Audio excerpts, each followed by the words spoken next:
O Thiago da Cadeirada. O time do Palmeiras viu que era necessário rejuvenescer. Hoje só tem atletas novos e com potencial, enquanto o Matos trouxe esses medalhões em má fase. É um ponto interessante para a gente discutir também, né? Essa questão do Cruzeiro ter contratado jogadores com grife, com renome e tudo mais. E na hora que a gente mais precisa deles, não tem um para chamar a responsabilidade, né? É o que a Rafa falou. A gente imaginava, eu imaginava pelo menos, que o Dudu fosse chamar a responsa ontem. O Gabigol tentou, não conseguiu fazer gol, só teve uma finalização, mas o Dudu não tentou. E lá na parte defensiva também, de quem se esperava alguma coisa, porque o Cássio vinha numa melhoria, também vimos uma falha gravíssima, né, que deu origem ali ao segundo gol. E sobre o Cássio, eu até vi alguém mandando aqui no chat, já vou achar. Vocês acham que precisa de um novo goleiro ou ainda há clima para o Cássio ser o camisa 1 do Cruzeiro? Lembrando que a janela só abre em junho. Eu acho que chegou o momento do Cruzeiro buscar um goleiro para competir com o Cássio. Não dá para o goleiro cometer tantos erros assim e ser incontestável, né? Muito por conta, talvez, da pouca experiência dos dois possíveis substitutos, né? O Léo Aragão tem seus 22, 23 anos, mas é um goleiro pouco experimentado. O Otávio é um atleta que está se colocando ali entre os profissionais ainda, um atleta de idade para jogar no sub-20. Eu gostaria muito de que o Otávio recebesse oportunidades, mas aí quando a gente faz uma análise de futebol, a gente precisa de ser realista e dificilmente um goleiro tão jovem vai receber oportunidades. Existem as exceções, né, mas assim, em lugares bem específicos. A gente lembra do Donnarumma no Milan assumindo a posição muito jovem. A gente lembra do Mikael no Atlético Paranaense, muito por conta da saída do Bento. O Léo Link acaba não respondendo da forma que o Atlético esperava, e aí em meio a uma temporada onde o Atlético precisava se salvar, ele acaba apostando no Mikael. Então é um movimento muito distante do futebol. Mas eu acho que sim, o Cruzeiro precisa olhar para o mercado. Até algumas semanas atrás eu cheguei a responder uma pergunta aqui de que não via necessidade. Acho que o Cássio era um goleiro que poderia se recuperar, mas os erros do Cássio têm se tornado recorrentes em momentos onde eles não poderiam acontecer. Ele errou contra o Red Bull Bragantino, ele errou no jogo de ontem. Então acho que a gente já precisa começar a olhar com mais carinho para essa situação envolvendo um goleiro ali de alto nível para competir com o Cássio. O Cássio é um goleiro já de idade avançada, que tem um contrato longo e um salário alto. É difícil imaginar o Cássio sendo negociado para outro clube, né?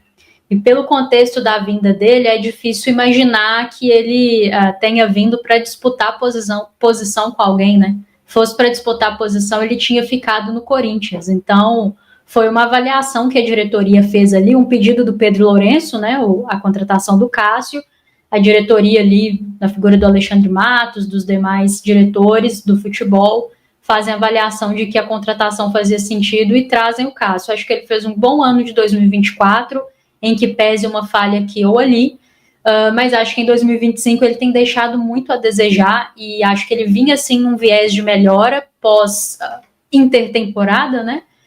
Mas ontem realmente foram lances assim muito marcantes, as falhas que ele tem ali na sequência que originam o gol, o segundo gol, né, do Palestino, são realmente falhas muito, muito ruins.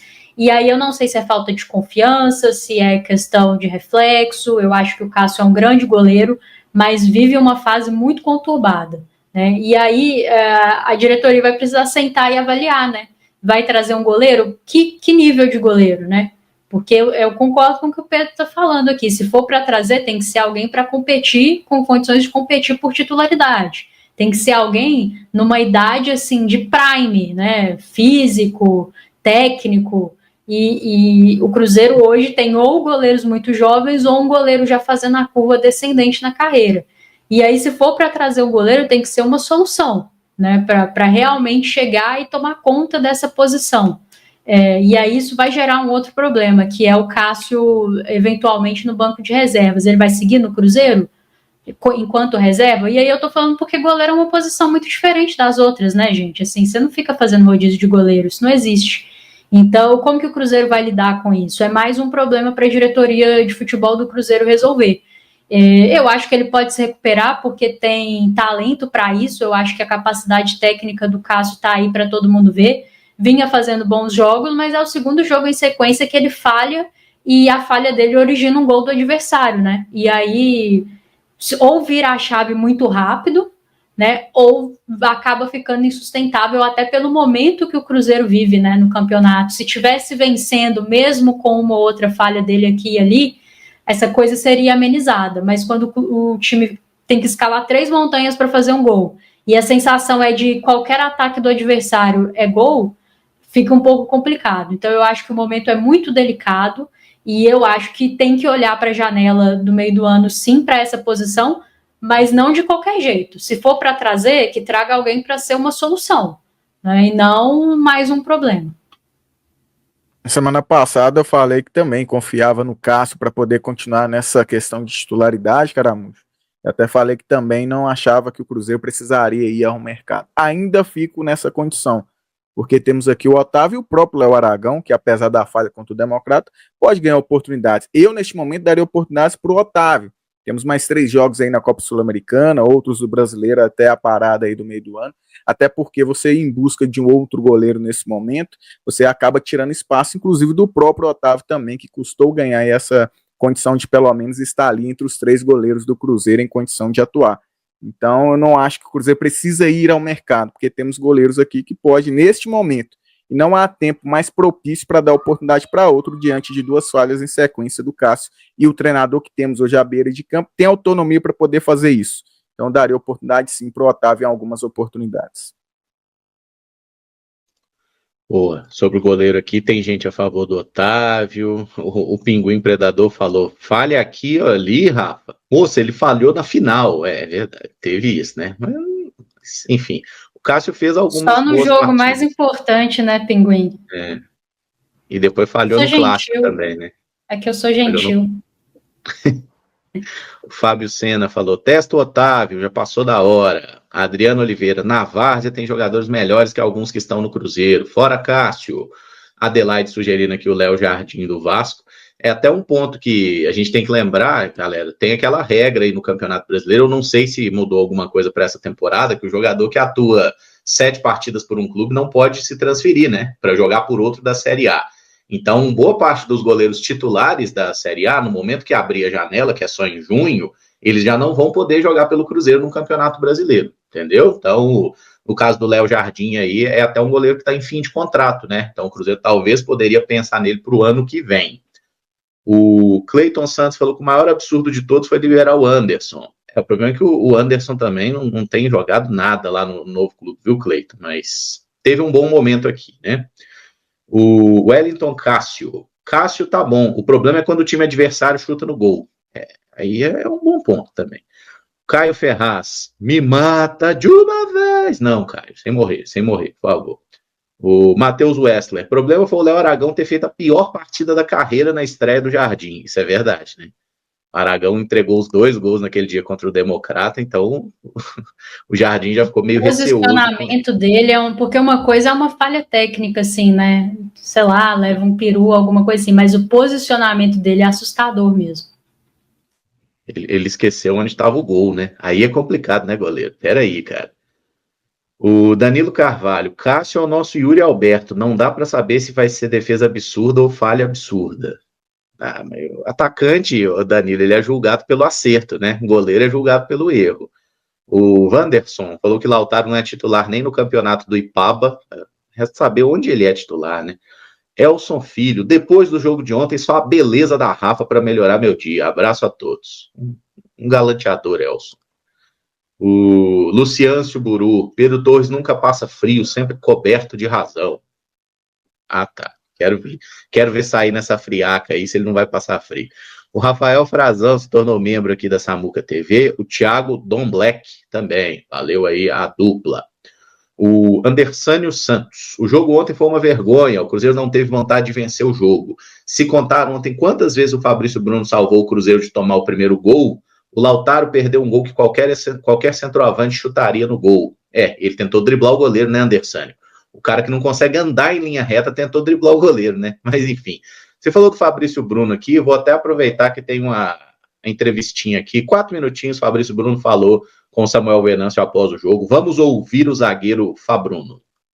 Fabrício aqui, vamos falar com o zagueiro do Cruzeiro.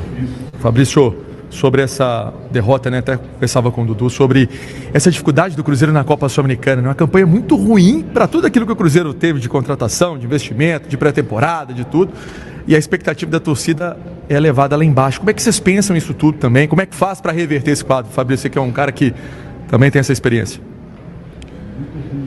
Cara, assim, falar com muita serenidade e sabedoria. É um momento que é sempre difícil de se falar depois de uma derrota e, consequentemente, uma chance difícil de classificação, visto tudo que foi feito até aqui. Mas, assim, eu acho que até aqui a temporada em si ela não é boa, né? Visto o Campeonato Mineiro, a própria Sul-Americana.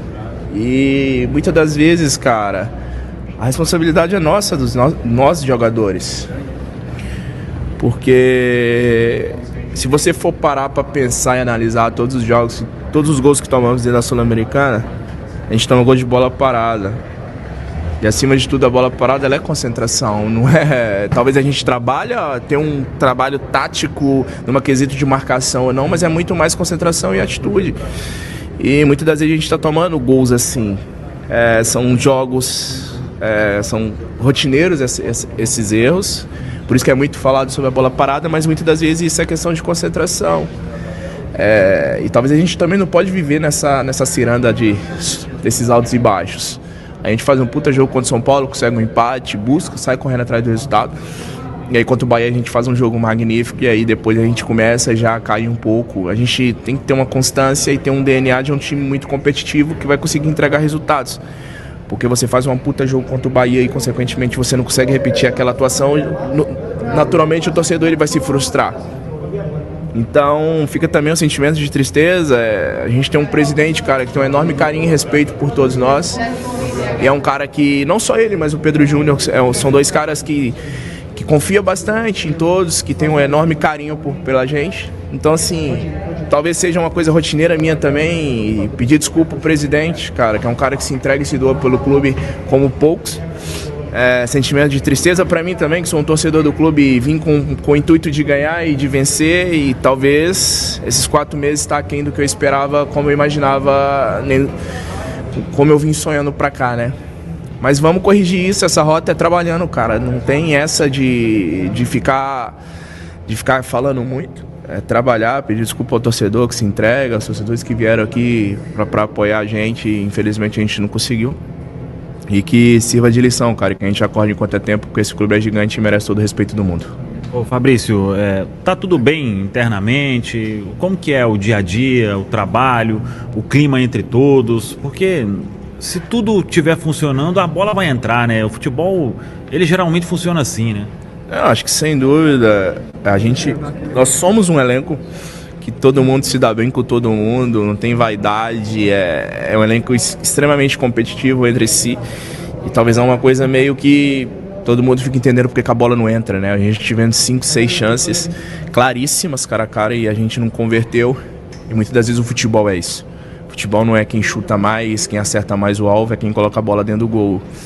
Infelizmente, a gente esperou tomar um gol e está sendo também uma coisa muito, exceto contra o Bahia, é uma coisa que está acontecendo muito. A gente está esperando tomar o primeiro gol para reagir e muitas das vezes, cara, futebol reagir é muito mais difícil, né? Então prevenir é melhor do que remediar, pô. E muitas das vezes as coisas, a gente está esperando tomar um gol para reagir e muitas das vezes isso custa caro, cara, para um elenco desse, por investimento que é feito, por tudo que é feito. Eu acho que o que a gente está entregando até agora está muito aquém do esperado. Muito bem. Fabrício Bruno.